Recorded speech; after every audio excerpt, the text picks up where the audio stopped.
Hello students, तो चलिए आज हम लोग शुरुआत करते हैं क्लास 9 का एक एकदम नया टॉपिक जो कि है converse of mid point theorem. तो कल के टॉपिक में हमने क्या कवर किया था या पिछले वीडियो में हमने कवर किया था मिड पॉइंट थ्योरम, जिसमें हमने पढ़ लिया था सारा जितना भी उसका प्रूफ था, उसका जो स्टेटमेंट था वो हमने करा था। अब देखिए इस वाले वीडियो में हम लोग क्या करेंगे, तो हम लोग converse of mid point theorem करेंगे। आज तक हमने जितना भी थ्योरम्स पढ़ा है उसका कन्वर्स भी पढ़ा है, तो उस हिसाब से जब हम लोग मिड पॉइंट थ्योरम पढ़ रहे थे तो ये बहुत कॉमन सी वाली बात थी कि अगर मिड पॉइंट थ्योरम पढ़ा है तो उसका कन्वर्स भी हम लोग पढ़ेंगे।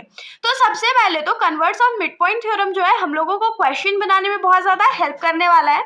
सबसे पहले हम लोग इसका स्टेटमेंट देख लेते हैं। तो converse of mid point theorem का स्टेटमेंट है कि it states that in a triangle line drawn from the mid point of one side of a triangle parallel to the other side intersects the third side at its midpoint। तो इस statement में हम लोगों को क्या बोला गया है कि किसी भी एक ट्राइंगल में अगर उस ट्राइंगल के किसी एक साइड के मिड पॉइंट से हम लोग एक लाइन ड्रॉ करेंगे और वो लाइन ऐसा होना चाहिए कि वो नीचे वाले साइड का पैरेलल होना चाहिए, तो वो ऑटोमेटिकली थर्ड साइड को मिड पॉइंट पर इंटरसेक्ट करेगा।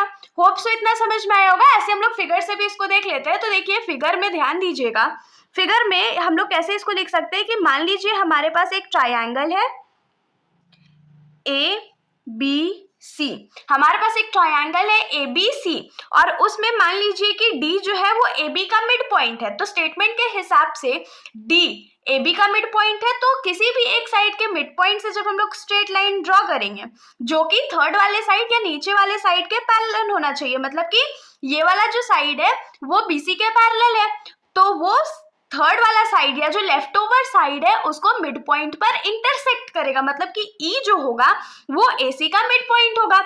ए बी का मिड पॉइंट डी था, डी से हमने एक लाइन ड्रॉ किया जो कि थर्ड साइड के पैरेलल था, तो वो सेकंड साइड को मिड पॉइंट पर इंटरसेक्ट कर रहा है। यही हमारा converse of mid point theorem है। लेकिन सिर्फ स्टेटमेंट से तो काम नहीं चलेगा, हम लोगों को इसका प्रूफ भी देखना पड़ेगा।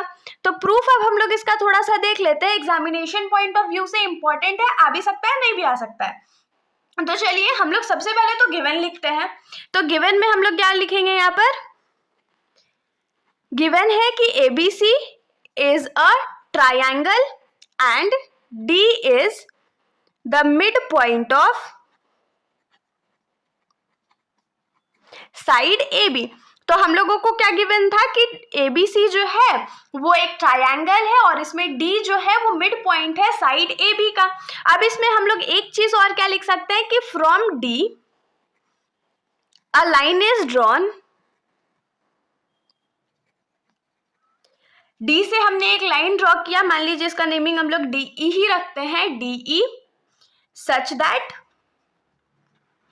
डीई जो है वो बीसी के पैरेलल है, ये हमने लिख लिया। एंड इंटरसेक्ट या इंटरसेक्स एसी एट ई, मतलब कि इसमें क्या बोल रहा है कि हमारे पास एक ट्रायंगल है एबीसी जिसमें डी जो है वो साइड एबी का मिड पॉइंट है और डी से हमने एक लाइन ड्रॉ किया है डीई और ऐसे ड्रॉ करा है कि डीई जो है वो बीसी के पैरेलल है और डीई लाइन जो है वो इंटरसेक्ट कर रहा है एसी को eight point E. Hope so आप लोगों को इतना समझ में आया होगा। तो प्रूफ करने के लिए हम लोगों को यहाँ कंस्ट्रक्शन करने का भी जरूरत पड़ेगा, तो हम लोग यहाँ पर लिखेंगे टू कंस्ट्रक्ट।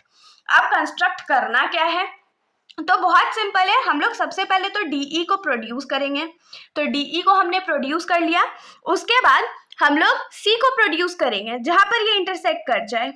सी को ऐसे प्रोड्यूस करना है कि वो बीडी के पैरेलल हो, यहाँ पर इस पॉइंट को लिख लेते हैं एफ और जो हमारा कंस्ट्रक्शन पॉइंट है हम लोग उसको लिख लेते हैं। तो हम लोग यहाँ पर क्या लिखेंगे कंस्ट्रक्शन में कि एक्सटेंड डीई, उसके बाद लिखना है कि from C draw a line C F. From C से हमने क्या किया था, एक लाइन सी एफ ड्रॉ किया था कि सच दैट, यहाँ पर हम लोग क्या लिख सकते हैं कि सी एफ जो होगा वो बी डी के पैरेलल होगा। आप लोग यहाँ पर मार्क भी कर सकते हो कि सी एफ जो है वो बी डी के पैरेलल है। ये हमारा कंस्ट्रक्शन पॉइंट था।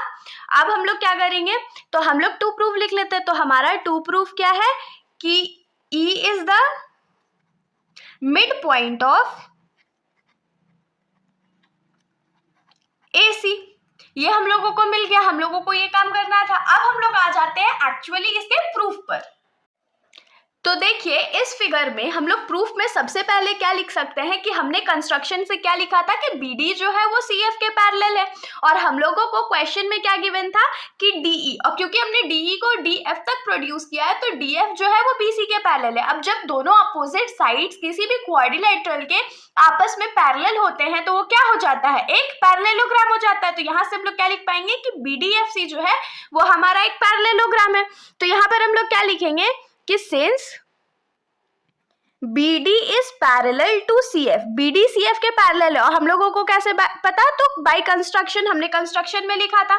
उसके बाद हम लोग क्या लिखेंगे, and DF is parallel to BC, DF जो है वो BC के पैरेलल है। हम लोगों को कैसे पता, तो ये हम लोगों को गिवन था। तो यहां से हम लोग क्या लिख सकते हैं कि therefore BDFC is a parallelogram. यहाँ से हम लोगों को पता चल गया कि BDFC जो होगा वो एक पैरेललोग्राम होगा। अब इसमें आगे हम लोग क्या कर सकते हैं, तो BDFC अगर पैरेललोग्राम है तो जो जो चीज हम लोगों को इक्वल मिलेगा वो हम लोग लिख लेते हैं। जैसे कि BDFC अगर पैरेललोग्राम है तो इसका अपोजिट साइड जो होगा वो आपस में इक्वल होगा। कैसे होगा, तो देखिए BD CF के बराबर होगा। लिख लीजिए कि BD जो है वो CF के बराबर है। क्यों बराबर है, तो opposite sides of a parallelogram से। अब देखिए एक चीज हम लोगों को क्वेश्चन में क्या गिवन था कि D जो है वो AB का मिड पॉइंट है। अगर ये D मिड पॉइंट है तो AD जो होगा वो BD के बराबर होगा। तो यहाँ पर हम लोग क्या लिखेंगे कि since D is mid point of AB का मिड पॉइंट है, तो यहाँ पर से हम लोग क्या लिख सकते हैं कि AD जो होगा वो BD के बराबर होगा।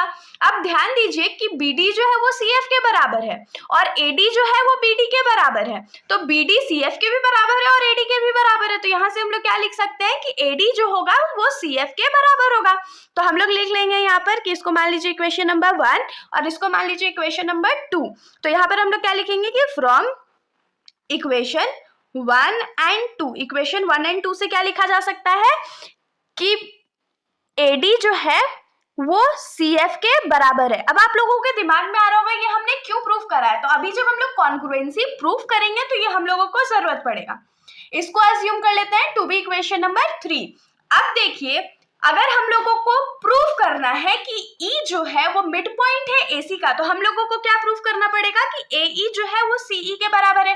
और ये हम लोग कैसे प्रूफ कर सकते हैं, अगर हम लोग ट्रायंगल ADE और ट्रायंगल CFE को कॉन्ग्रुएंट प्रूफ कर दे। अगर कॉन्ग्रुएंट प्रूफ कर देंगे तो CPCT से हम लोग बहुत आराम से लिख सकते हैं कि AE जो होगा वो CE के बराबर है और E जो है वो AC का मिड पॉइंट है। तो चलिए अब हम लोग कॉन्ग्रुएंसी प्रूफ करेंगे। तो कॉन्ग्रुएंसी प्रूफ करने के लिए हम लोगों को 3 चीज बहुत इंपॉर्टेंट चाहिए ना, कुछ भी एक क्राइटेरिया फुलफिल करने के लिए। तो देखते हैं इसमें हम लोगों को कौन कौन सा क्राइटेरिया मिलेगा। देखिए सबसे पहले तो हमने अभी जस्ट प्रूफ करा कि AD जो है वो CF के बराबर है, तो एक साइड हम लोगों को इक्वल मिल गया। उसके बाद ये वाला एंगल मतलब एंगल AED जो है वो एंगल CEF के बराबर होगा। क्यों बराबर होगा, तो वर्टिकली अपोजिट एंगल से। एक चीज और हम लोगों को क्या चाहिए, तो अब वो क्या हो सकता है भाई, सोचिए जल्दी सोचिए, दिमाग लगाने वाली बात है।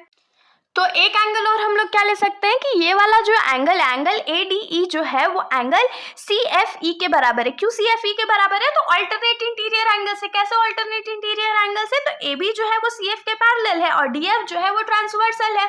तो यहाँ पर अब हम लोग इसको लिख लेते हैं। तो हम लोग यहाँ पर लिखेंगे कि since AB is parallel to CF and DF is a transversal, DF को हम लोग क्या कंसीडर कर रहे हैं, ट्रांसवर्सल कंसीडर कर रहे हैं। तो यहाँ पर से हम लोग क्या लिख सकते हैं कि एंगल ADE जो होगा वो एंगल CFE के बराबर होगा। क्यों बराबर होगा, तो अल्टरनेट इंटीरियर एंगल्स के थ्रू। अब हम लोग कॉन्ग्रुएंसी पे आ जाते हैं। तो हम लोग इसमें लिखेंगे कि in triangle AED and triangle CEF, इन दोनों ट्रायंगल में सबसे पहले हम लोग क्या लिखेंगे कि एंगल AED जो है मतलब ये वर्टिकली अपोजिट वाला एंगल जो है वो इक्वल है, फिर ये अल्टरनेट इंटीरियर वाला एंगल इक्वल है, फिर साइड इक्वल है, मतलब AAS प्रॉपर्टी यूज करने वाले हैं। तो एंगल AED जो है वो एंगल CEF के बराबर है। क्यों बराबर है, तो वर्टिकली अपोजिट एंगल के थ्रू। नेक्स्ट हम लोग क्या लिखेंगे कि एंगल ADE जो है वो एंगल CFE के बराबर है। CFE के बराबर क्यों है? तो अल्टरनेट इंटीरियर एंगल्स के थ्रू। और लास्ट हम लोग क्या लिखेंगे कि साइड AD जो है वो CF के बराबर है। AD जो है वो CF के बराबर क्यों है? तो फ्रॉम इक्वेशन नंबर 3 ये हम लोगों को मिल गया। तो अब हम लोग यहाँ पर क्या लिखेंगे कि therefore by AAS congruence triangle AED जो है वो हम लोगों को कॉन्ग्रुएंट मिल गया ट्रायंगल CEF के। अब अगर ये दोनों ट्रायंगल आपस में इक्वल है तो हम लोग यहाँ पर से क्या लिख पाएंगे कि AE जो होगा वो CE के बराबर होगा। क्यों बराबर होगा? तो CPCT के थ्रू। और यहाँ पर हम लोग क्या लिखेंगे कि hence E is the midpoint of AC।